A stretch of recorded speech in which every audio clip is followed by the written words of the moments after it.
Hello everyone, Derek Floyd here, IK Multimedia. Welcome to another edition of D-Flow's Audio Toolbox. This is the segment where I interview special guests who just happen to use IK Multimedia products to stay creative in their workflow. And as always, this segment is brought to you by IK Multimedia and Lewitt Microphones. Now, if you guys watch the segment, you know we give away lots of free stuff every time. And this time is no different. Today's free gift is going to be Amplitude 4 Max. That's right. This thing is incredible. If you need to put any kind of guitar or bass through to get an amplifier or a pedal, whatever you name it, this product can get the tone for you. It can get it done for sure. Now, my special guest today just happens to be one of the baddest bass players in the world. And I'm not joking. Like, one of the baddest. Like, plays like a 6-string bass, I think. Insane. And he's played with people like Chaka Khan, Grover Washington, Questlove, Ella Fitzgerald, Johnny Mathis. This guy has played for them all. And he is one of the most incredibly humble guys on the planet. Not only is that, he's a producer, a songwriter, a friend to IK, and a friend to me. Will you please help me welcome my friend, the baddest bass player, Mr. Bill, the Buddah Dickens. Bill, you there, man? Man, everything's going well, and it's been interesting that, I've done so many sessions and new records are coming out and I don't get it. You staying safe from all this COVID madness, washing hands, all that? Yeah, man. I mean, being in this whole thing, man, it's really taught me a lot, man. Because you think about it, you're still here, and I've had a few friends that passed away from it. You know what I mean? Close friends. You know what I'm saying? Sorry to hear that. Yeah, man. So it's been very, very interesting. It's definitely testing my patience. I think everybody that's a working musician or artist, they have to change everything. Even that record label I'm at, we trying to re-strategize how we do concerts and how we get our records and our music out, to the whole world.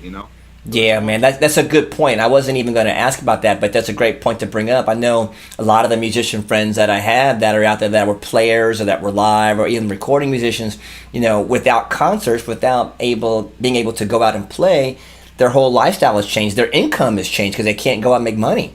It's a whole other world for you guys, and I keep you guys in my prayers all the time. Thank you, man. Thank you. Fortunately for me, I'm a songwriter and I've had a few hits, so that keeps me afloat. That good old catalog coming into play, huh? Right. Catalog. But the whole industry and just it's all of us as musicians. For the first time, we're all communicating to each other in a way that we never have before. Because most of us are too busy to talk to each other. Unless you're in a band with somebody, or you're in a production company with somebody, or you're working with a record label with somebody. That's about all you're gonna get, as far as communication. But now I can contact anybody. Yeah, everybody's home. Everybody needs money. Yeah, exactly.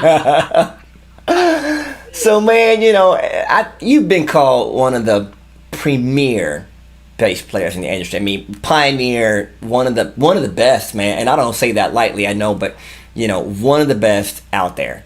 When did you discover your passion for the instrument? When did you discover bass was your thing? Well, I'm gonna make this story short, because it is a long story, but I'm gonna cut it down. I'm gonna edit it right. Man, tell it all. You tell like you at church. Go and tell the story.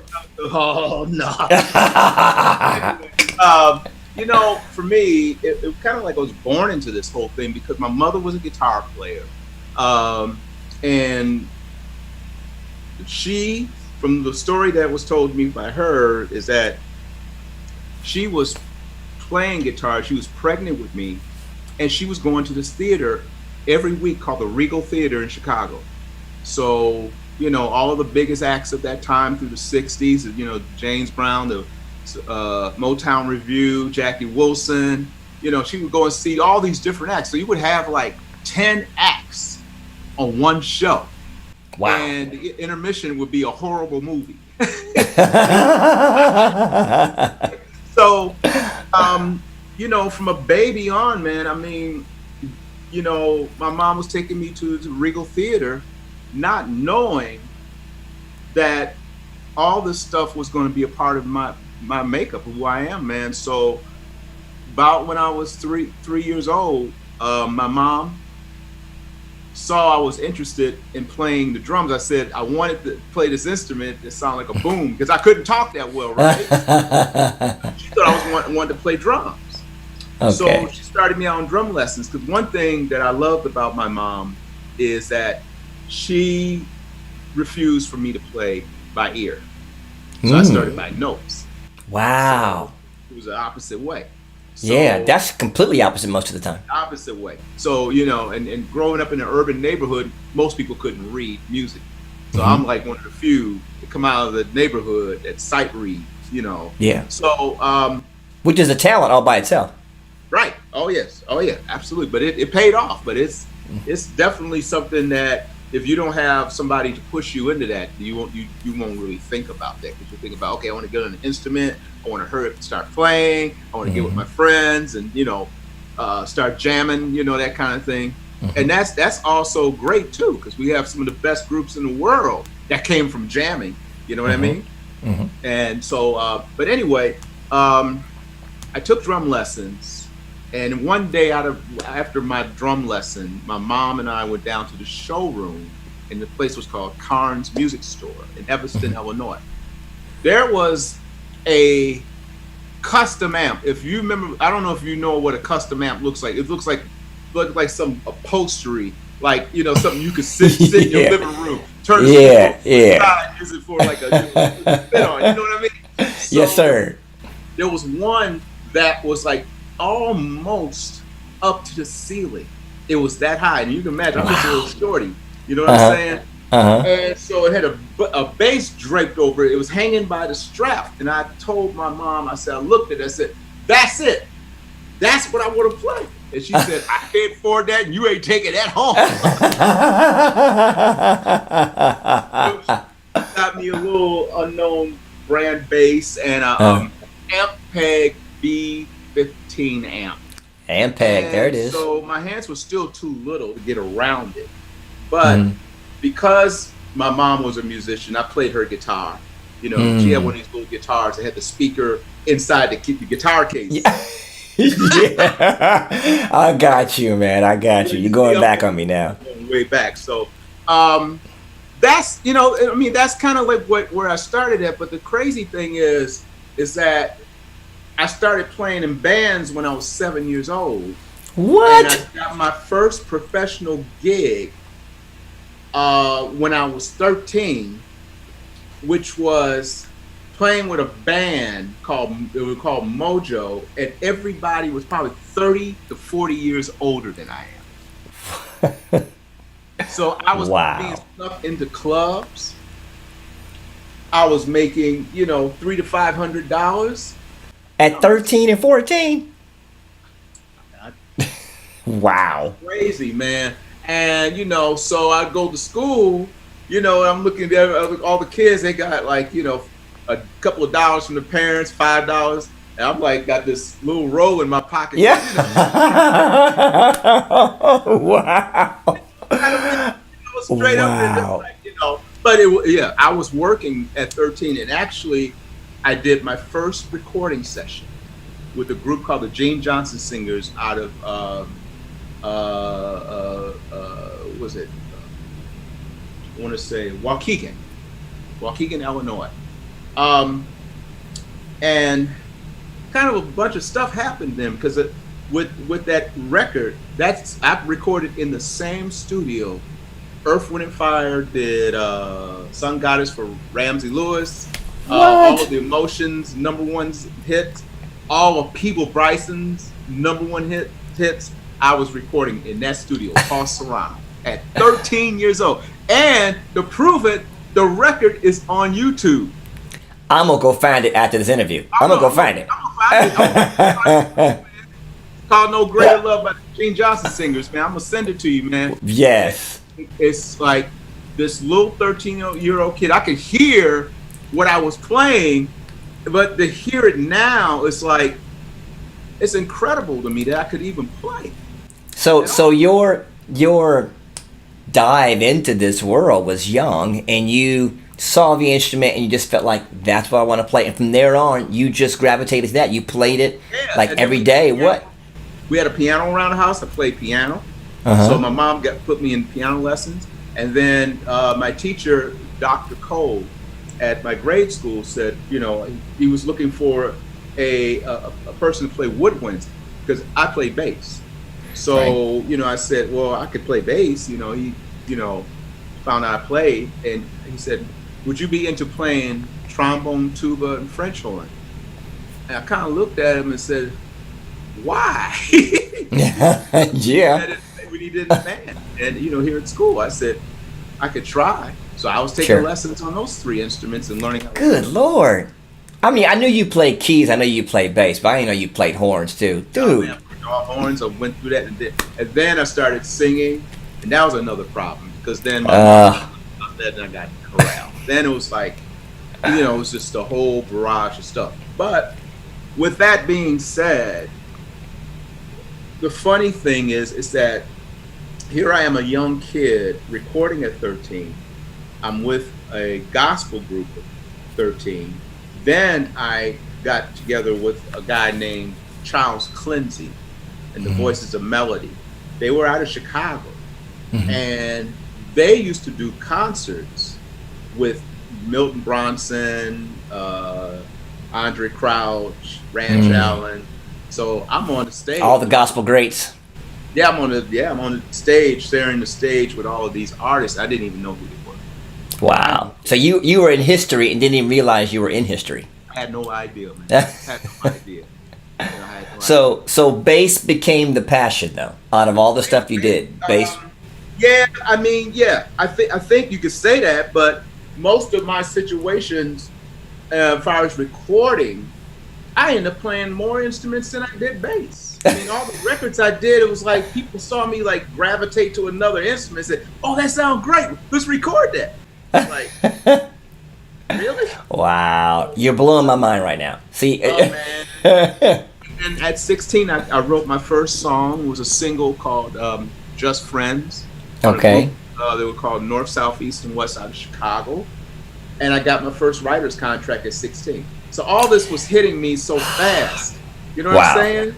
Wow.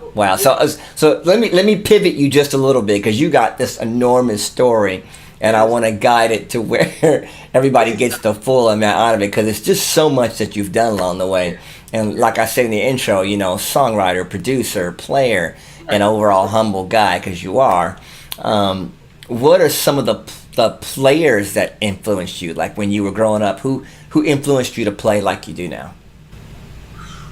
Of course, most of them I've either played with or I know. Larry Graham, Clyde and Family Stone. I saw them like in 69, 70. My father took me to a place called McGraw Hall at Northwestern University, and I saw Sly, the original lineup. So you could imagine what that did to me. And I sat right under Larry Graham, right under him. And I will not tell the story I tell everybody. I'll tell you that off camera. Yeah, that's an off-camera thing. You kids can't watch that one. Keep going. But yes, Larry Graham, one of the best to ever touch a bass for sure. And then also not knowing, because I saw the Motown Review and I saw Stevie Wonder during the 60s when I was just a little child. James Jamerson, who played on all the Motown hits. He's a godfather of bass. He was Motown. They couldn't do a song without him. They couldn't even write music for him because it was just too complicated. So him, and then you get into the rock guys. I was into a group called Grand Funk Railroad. Come on now. Pie. Yes, sir. And it was just I was diverse, real diverse. I was into folk music. It was just because we didn't have a set list of like radio stations. Like you have R&B in its own category, pop in its own category. Everything was under one radio station. Yeah, sure, sure. You know what I'm saying? So that I was hearing that constantly. Wow. And then So you had a real wide breadth of influences to be able to yeah, shape man. your sound and Yeah, your tone. man. So, from everybody from rock bass players, of course, Larry Graham, who I mentioned, Lewis Johnson, who I performed with, from Brothers Johnson. Who was Bernie. amazing. He was sick with it. Yes, that was my dude, man. I Yeah. mean, there's a video on YouTube of us playing together, and we're actually sitting on the stage, like looking like we're like two Indian players or something. We're sitting on stage. Wow. Yeah. Oh my God. History, man. Yeah. History. So, and then Birding, who's a good friend of mine from Earth, Wind and Fire. Bass player from Cameo. Okay. And So many. so many, man. I mean, but the thing about it, what I was into as well is the song. Where does the bass fit in the song? How does it sonically fit in the song? So I found that out from recording in the studio at a very young age. Nice. Because it helps you, like when you're in a club, the first thing people gravitate to is normally the bass and the drums. You see what I'm saying? So some of the biggest hits was based off of the bass and drums. Yes. And so other than those guys, I mean Robert Wilson, is that his name, from the Gap Band? Oh yeah, he was sick too. Yeah, he was for sure. sick. Matter of fact, a famous guy named DJ Rogers. They just passed away recently. Right. So that song called "Say You Love Me" by DJ Rogers, that's Robert Wilson on the bass at 18 years old. Wow. I didn't even know that. Wow. So you've got some sick talent out here, man. And not only was I into the playing, but I was into the whole stage presence, and I was just like focused. You done it all, man. You done it all. So tell me this then. You play with artists. Let's fast forward a bit. Here you are, a sought after bass player, sought after producer, and you play with Chaka Khan. You play with Questlove. You play with Grover Washington. But then you play with Ella Fitzgerald. You play with Johnny Mathis, Dizzy Gillespie. What? We're talking about from the old school to the new school. Was there every time when there was one person you played for that you were like starstruck, like, oh my God, I'm playing for this person? Give me one of those. Recording for Janet Jackson. That blew me. Oh wow! When I did "Runaway" for her, the remix for her, to hear her voice on the track, and here I am playing bass, it just went through me, because it's like there's just me and Janet. You know what I'm saying? and it's a track, which is just, I gotta make this track work. You know what I mean? So, I was starstruck by that. The track I did for Mary J. Blige, I did "Ass," the remix version of that with her and George Michael. Yes. They gave me a bass solo on that, so that's a nice. Like Lewis Johnson thing on that. Wow, that's very rare opportunities, man. But I will tell you this: there's a song I wrote for Ramsey Lewis back in '82, '83 called "I Can't Wait." It was a single. It was featuring me on the record. Okay. I found out decades later there were only like 5 to 6 bass players in the history of R&B music that actually got a solo on an R&B record, and I was wow. And you were one of them. Yep, they used to play. I co-wrote the song, and they played it on General Hospital. Yeah. So I love it. People dancing to my song and bass solo and all that, man. I'm just like, whoa. Hey, you get a song on a TV show, that's where the royalties start coming in. Hello. Like yes, sir. It all came at a very young age. But the thing is that those mentors that we mentioned in bass, they all connected to me in such a way that it made me diverse, that I could dive into anything. You know what I mean? Yes. I love upright players. I love electric players. And see, that brings me to what you are now, because you're a songwriter and a producer and a player. So how do you stay creative in your workflow? Because you're multifaceted. Like, what keeps you creative when you're staying in the process? The thing about it is you got to always have an open mind, and you have to listen to what's current, but never take away what you know, because it's like Miles Davis. Miles Davis was always changing bands. You know what I mean? Mm-hmm. But basically, he sort of was playing the same thing, but he was stretching, constant. Then when Marcus Miller produced him, he's like a young genius. You know what I mean? Mm-hmm. Mm-hmm. And so Miles played over some sequence tracks that Marcus Miller had done. It wasn't even a band; it was just Marcus by himself.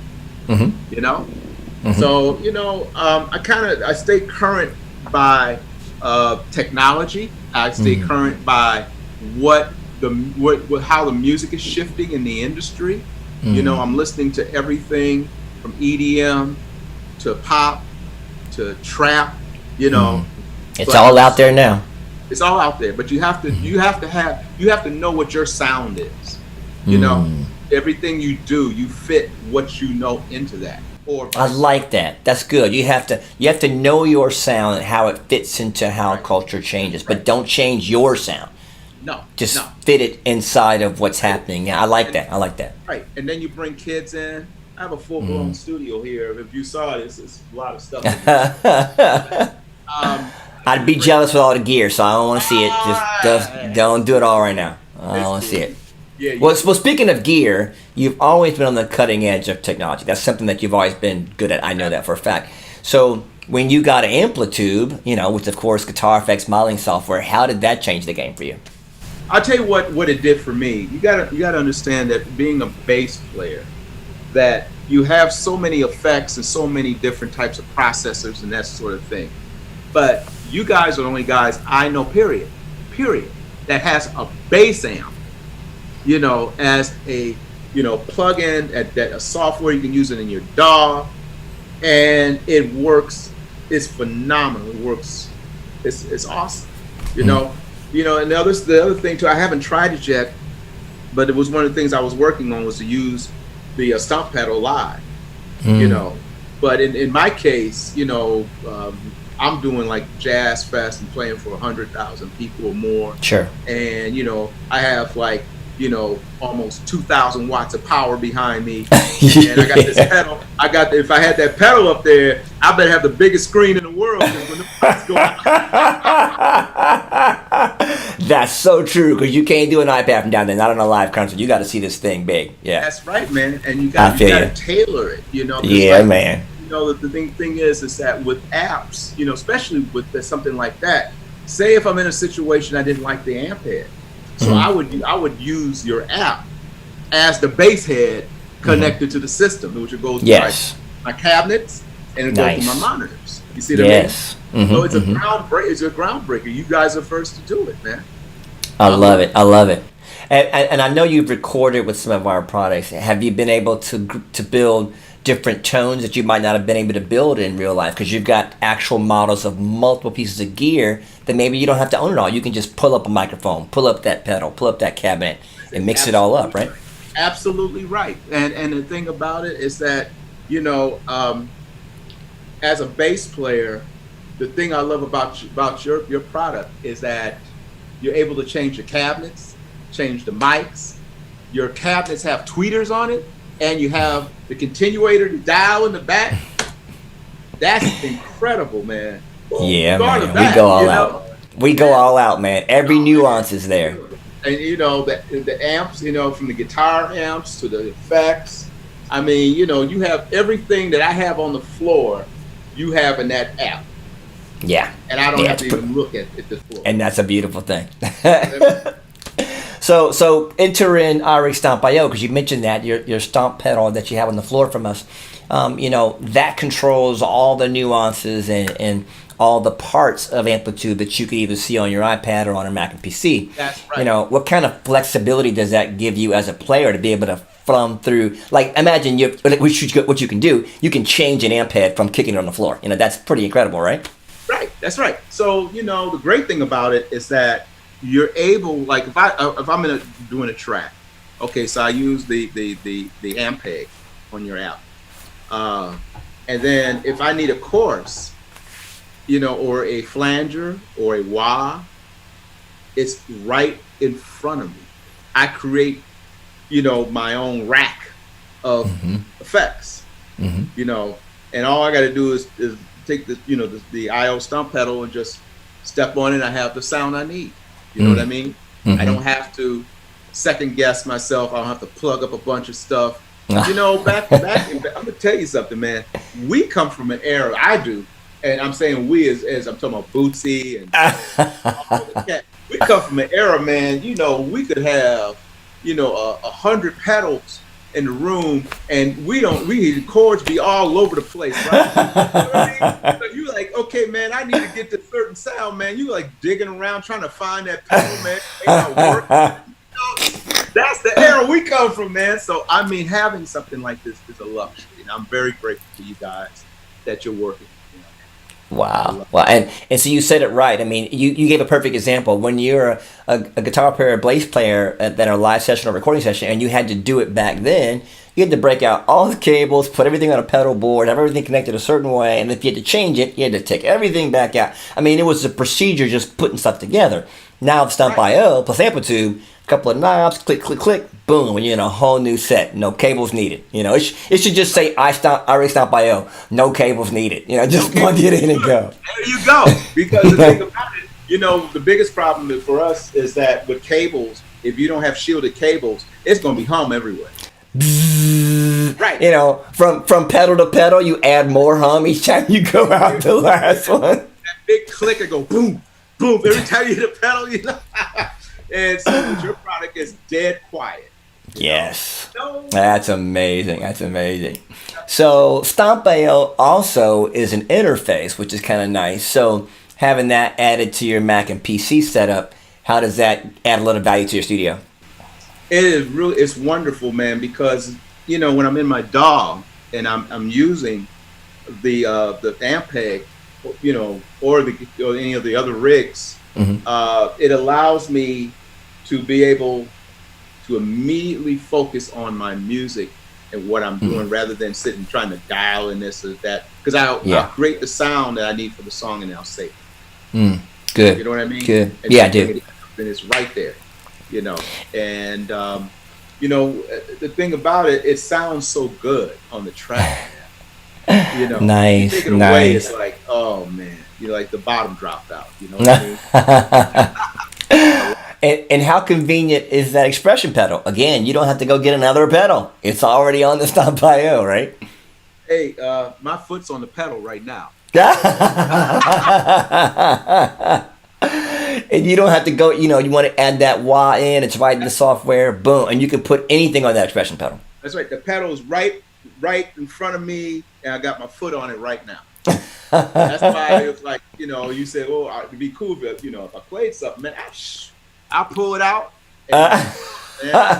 We'll save your playing for the next episode. I'm not going to give you away yet. Yeah, these people up here like getting a freebie, free wisdom, free history right now. We're going to take it for the next time. But tell you what, man, I'm not going to take too much more of your time. Give me one last favorite thing that you like about Stomp IO. Why do you love it so much? Convenient, of course. I like it because you're able to do anything with it, any sound, no matter what it is. You know, every pedal that's out there is basically in this stomp pedal that you have, and it's so easy to work.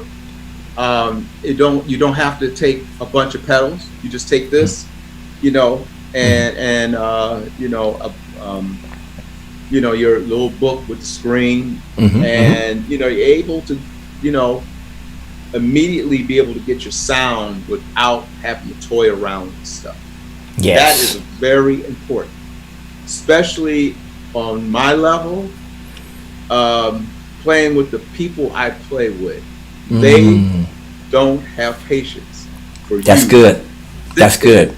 And try to figure stuff out. Plug in, get a sound, let's go. That's what. True. That's so good. That's a good point. I mean, this gives you the flexibility to have your stuff dialed in. You walk in, plug in, hit a button. Let's go. Because these people time is money. You're not going to sit around and spend 45 minutes trying to get a tone. No, they'll tell you put that thing away and plug it in. Yep. What's up? Yeah. Now, You better plug in and let's go, because they're not messing around. let's go, man. Because it's not only time and money, but you are on a union time of union workers. You got to be ready to go. Wow. Do your show, Wow. get it done, get out the way. So that's what I love about this stuff. All right, so as a bass player, you suggest iRig Stomp IO. You say, yes, go get it. If you don't get this pedal, I will personally come and visit you, demo for you, and show you how this pedal works. And show if you got your bass nearby, show them the one with the 6 strings on it. I'm still blown away by that, but there's a 6-string one, right? 7 strings. I don't even know how to play 4, so I'm thinking, how many notes do you need as a bass player? But 7 strings, and how many octaves is that? I'm still trying to figure it out. Yeah, it's worth you going to get this thing. All right, show them what's up. So here it is. Yes, there it is. Yes, it's my 7-string baby. Kind of hard to see the screen, but that's it. The thing about it is that because I'm kind of like the sort of the pioneer of this thing, because I started in the early '80s with the 6-string. I went from 4 to 6. I can go to 4 to 5. So, and I'll tell you about that story later, how that happened. Oh yeah, man, some deep stories, man. But yes, sir.